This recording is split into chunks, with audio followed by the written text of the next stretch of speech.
I would like, if I may, to take you on a strange journey. Hello, everyone, and welcome to another edition of Real Estate Realities with the Rebel Broker. My name's Robert Whitelaw, and I am the Rebel Broker. Licensed real estate broker in the state of California. Member of the National Association of Realtors. But please, don't hold that against me. Welcome to it, everyone. The best way to get in contact with me, as always, is to head on over to the website at therebelbroker.com. From there, you can send me any kind of a message you might want, whether it's an idea, suggestion, observation, or question. Whatever might pop into your head, feel free to send it along. Happy to reply. You can also enter to be considered to win a $50 gift card to Amazon.com. Just click the red button at the very top of the page, titled Take the Survey to Support the Show. Use the same email address both times you're asked, and you are golden. We've already given out $100, once in October and once in November. We'll be doing it again in December. So you've still got time to get in there so that you'll be considered for the drawing coming in that first week of December. Also, joining the Rebel Underground, super easy to do. Just text the word Rebel Broker, all one word, to the number 44222. That's text the word Rebel Broker to the number 44222, and then you'll be added to the Rebel Underground list and get access to all kinds of content that'll be made specifically for that group of folks. You'll get inside scoops and the things that are coming down the pike. One thing I'm going to go ahead and share with you today, because to be honest, I'm just a little bit overly excited about it, probably more than I should be. I did an interview today, which was kind of amazing. It was with Francis Greenberger. For those of you who don't know who that is, let me suggest you just Google him real quick. There will be no question as to who he is very quickly. But he has a book that came out in September called Risk Game. I'll go ahead and put a link to that in the description of today's show. But I was approached by his folks to do an interview with him. And of course I did it, and we did it today. Spent a really good hour chatting with him and covered topics covered in his book. And I'll be really honest. When they first approached me with the book and they told me what the book was about, I was a little hesitant, to be honest. It sounded like an autobiography, and granted, it's an autobiography of a multi-billionaire real estate investor, but it's an autobiography. And I'm always looking for places where we can extract more useful stuff to help us in our day-to-day in terms of achieving our goals in real estate. So I told them, go ahead and send me a copy. I'll read it, and then we'll decide if we're going to do an interview. I did that, most of it anyway. At this point, I'm 2/3 of the way through it, and I'm still going to be finishing it. Amazing book to read. It combines everything that you would want in a book. You're going to get some great history about how things used to be in real estate and how things still are in a lot of ways. And that's one aspect of it that may not entice any of you, but it's funny, it's well written, but it's also going to give you insights into the core things that made him successful. Personality traits, habits, mindsets that I think are things that by focusing on those, you empower yourself to tackle anything. And what's amazing about him is he didn't start off as a real estate guy. It's a great story. We'll talk a little bit about it in the interview. I almost, when the interview was over, said, forget it. Tomorrow's show is this interview. I want to go ahead and pile in and do the editing and get it all ready to go. Just took a step back and realized, don't get too excited. Don't get ahead of yourself. I'll absolutely be processing that as soon as I get back to my main office after leaving Hawaii and put that together. So in the next few weeks, it will be posted, so you'll get to benefit from it. But I wanted to mention it up front because I know a lot of you who are listeners are going to know immediately who Francis Greenberger is.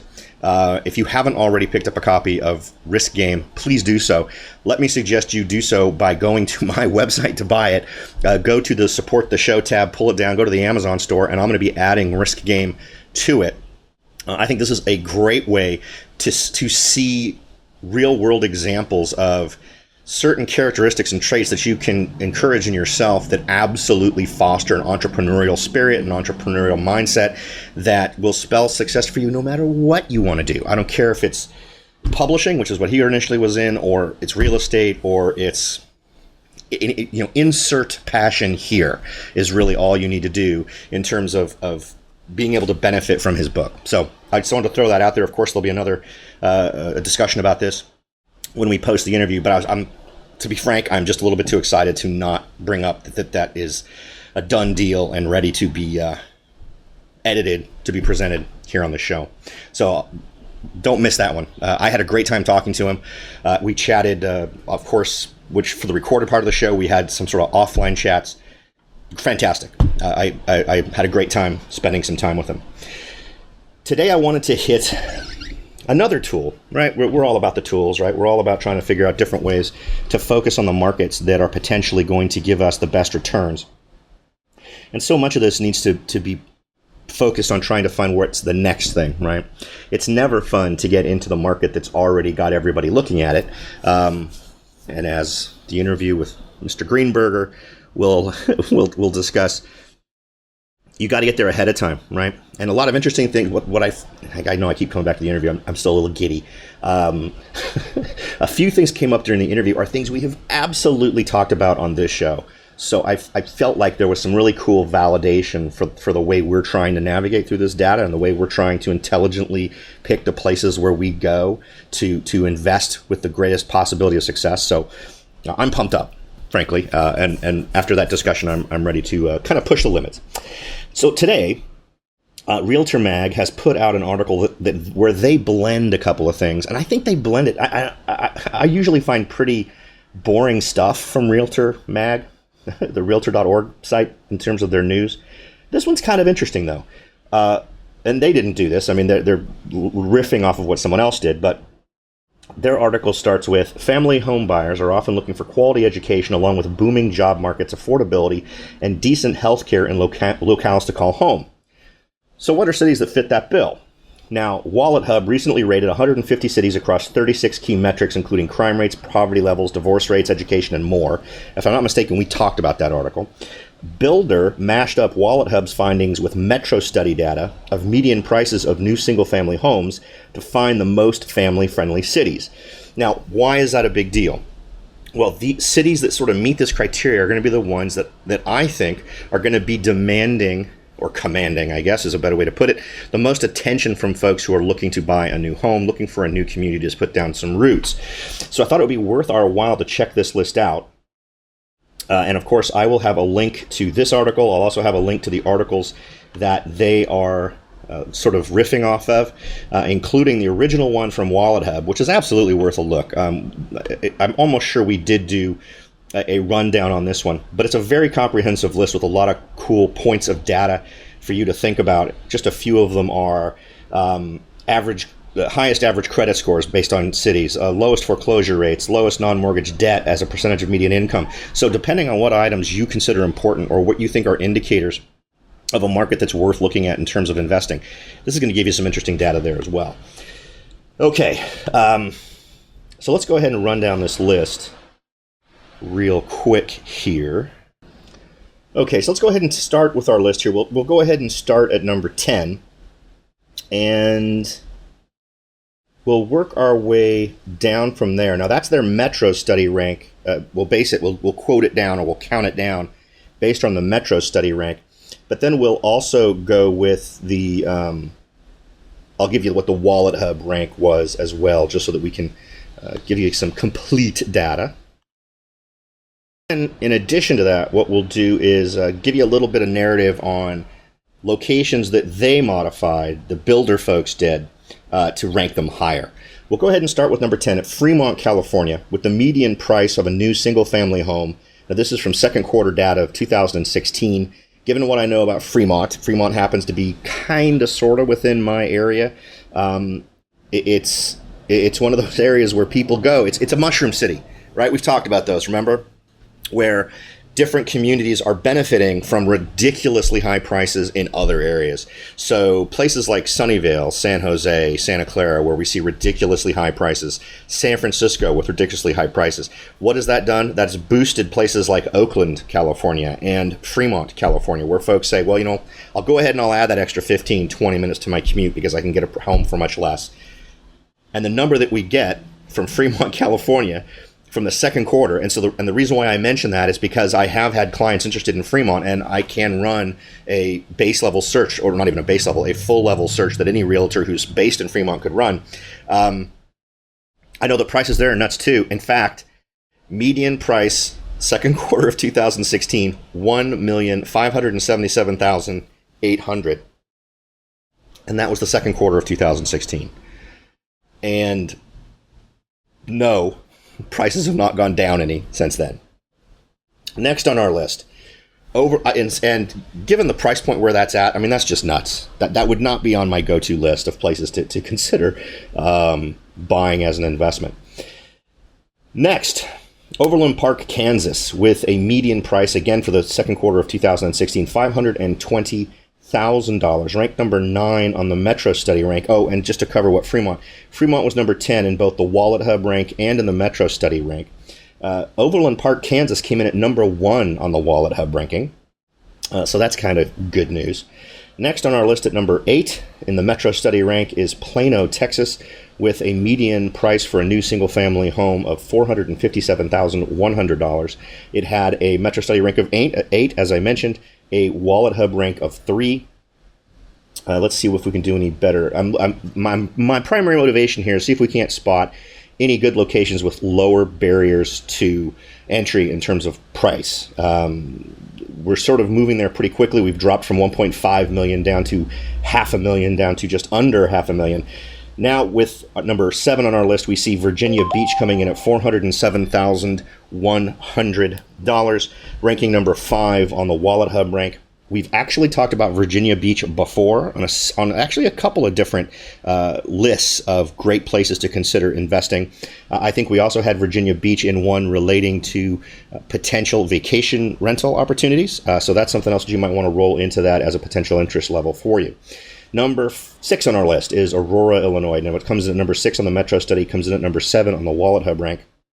And the median price for a new single-family home, again, in the second quarter of 2016, was $387,500. We're slowly inching towards. Once you get below 300, I consider that to be low barrier to entry in terms of acquisition price. And I've had discussions like this with folks before, just to try to clear this up a little bit. The only reason I point those out is because for those very first investors, now I'm not going to say that these places that charge $500,000 or $500,000 or $450,000 aren't great places to potentially go invest. They may be. You'd want to go and get the ground truth and see what's going on there, and you may be able to find opportunities in there that are great opportunities that you see nothing but upside. But the problem is you're going to have a lot of cash or an ability to get some sort of high-level financing to make those transactions work. So when I'm focusing on these lower barrier communities, I'm really trying to point out to you places that are going to make it possible for you to start with your investing portfolio. If you've already got a portfolio, if you have got a debt scenario set up where you're working with a lender and you've got all your properties rolled together, and as long as you never borrow more than 20% of the total value of your holdings, there's a lot of different ways that experienced investors manage how they keep liquid in terms of getting their hands on cash. If you're that person, then great. Then you can absolutely look into any price point city. You can let yourself be guided more by other elements, perhaps. But for the purpose of this, I think it's good to focus on these low barriers to entry for a couple of reasons. Just because it's a low barrier to entry does not mean it is not a high return on investment. If I'm not mistaken, when we talk to bring up Virginia Beach again, I think Virginia Beach was one of those places that was on our list of high return on investment compared to other locations.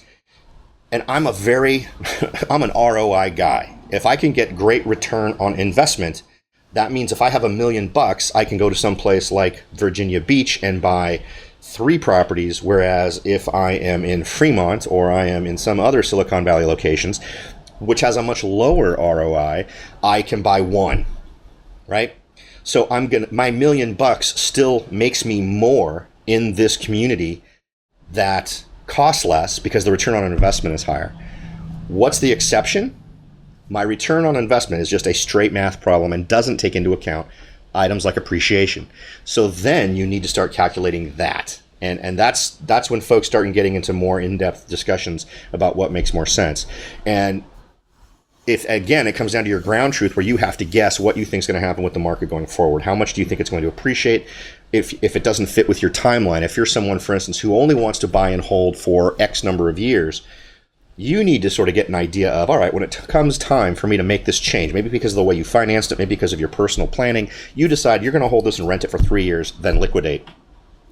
It's tough to call out things that are 3 years out, but you need to try to figure out the cycle of boom and bust and figure out where you might be. Because if you find yourself in a severe dip, you need to have a plan B because you don't want to try to liquidate that property when it's at its lowest. So anyway, I hope I didn't go too much in the weeds on that one. But anyway, so Aurora, Illinois, I think is the one we just covered. $387,500 was the median price. Number 7 on Wallethub, number 6 on Metrostudy rank. Colorado Springs, Colorado comes in at number 5 on our list. Again, that's the Metrostudy rank of 5. Came in at number 9 on the Wallethub rank. $324,100 is what that is showing in terms of the median price for a brand new single-family home. Next on our list is Madison, Wisconsin at number 4 in the Metrostudy rank, number 11 on the Wallethub rank with a median price of $312,500. And here we are, we're finally breaking into that 300 or less category. Chesapeake, Virginia is number 3 on our list according to the Metrostudy rank. And number 11 on the Wallethub rank, $300,000 is the median price for a new single-family home. Now remember, another thing to keep in mind is this is for brand new properties. This is new construction. Typically, when I'm seeing new construction in my areas, it tends to be more expensive than homes of the same square footage with the same bedroom, same amenities. They tend to be more expensive than existing homes. So with all of these, it would be good fuel for you to say, great, well, that's the new single-family home cost. Knock off 5 to 10% from that, and then let's go explore and see what you get for existing homes in these particular areas. Now, remember, the reason why we're looking at these is because of the draw, because of the things going on in these various communities that make it more attractive for families. So that's why we've got so much focus on it. Next on our list is Lincoln, Nebraska at number 2, coming in at number 6 on the Wallethub rank with a median price of $288,800, which actually isn't that bad. And number 1 on our list, a city that's cropped up, I think, once. I think that's maybe the first time I've seen Lincoln. Lincoln does not ring a bell.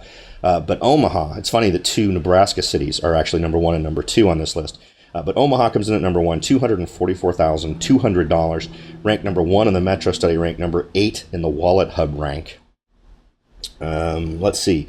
And then they did a re-ranking, and in their re-ranking, 2 Nebraska cities, Omaha and Lincoln and Chesapeake, Virginia, moved up in the list due to their affordability with a median closing price no higher than $300,000.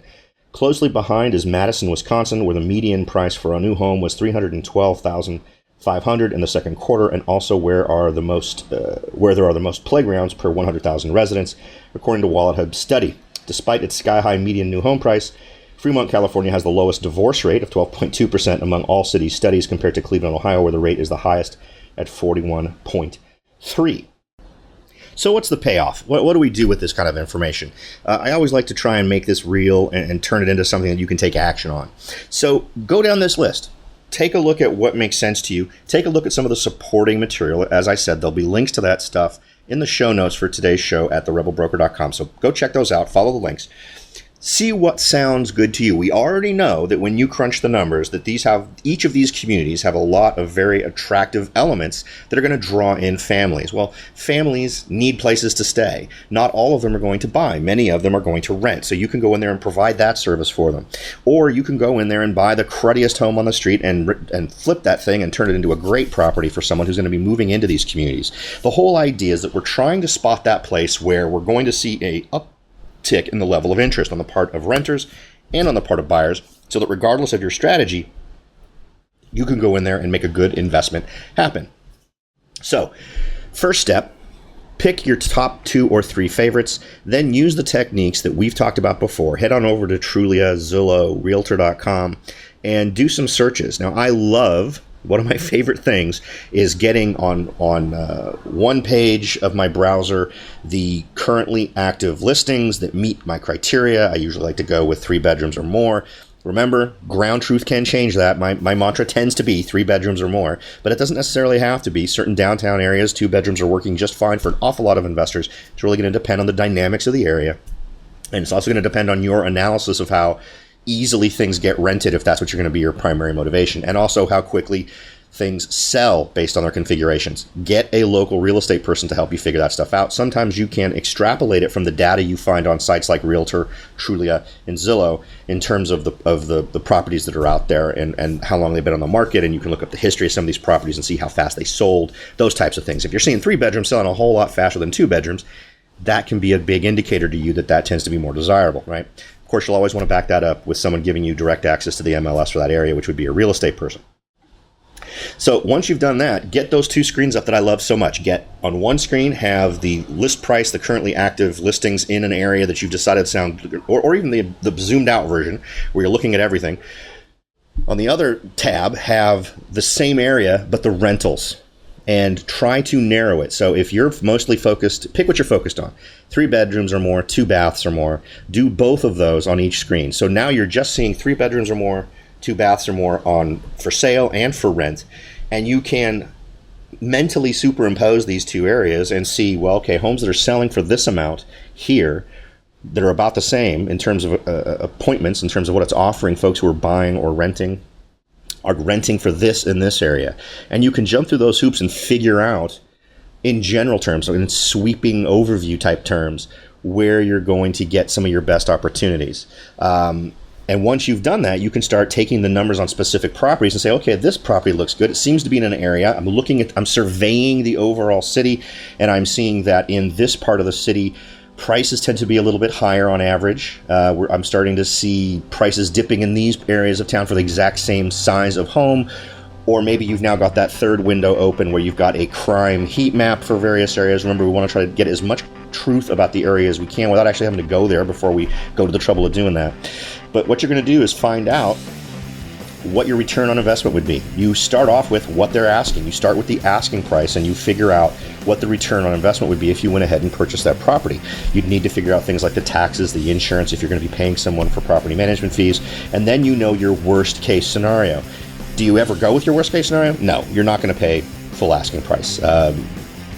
Unless that gives you a great return on investment that you're super happy with, it can be where you end up. But you always obviously want to come in there with a price that's below what asking is, unless it's a ridiculously dominated seller's market where your option on being an investor may be a little bit more limited. You really don't want to get into a position where you're bidding against a bunch of other buyers. You need to try to find those ones that are more unique opportunities, perhaps, that aren't as much in demand, but that you can provide the demand for them by modifying them after you've bought them. Jump through those hoops, see where you land, and who knows, you may find yourself your very first real estate investment or the next one you're going to add to your portfolio.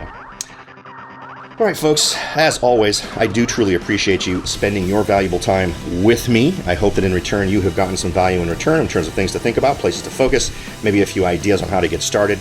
It's all about getting started, so put that first step down and keep troggling on in the direction you want to move. It's just a question of being persistent and get those goals met. Thanks again for listening, everybody. I'll talk to y'all next time.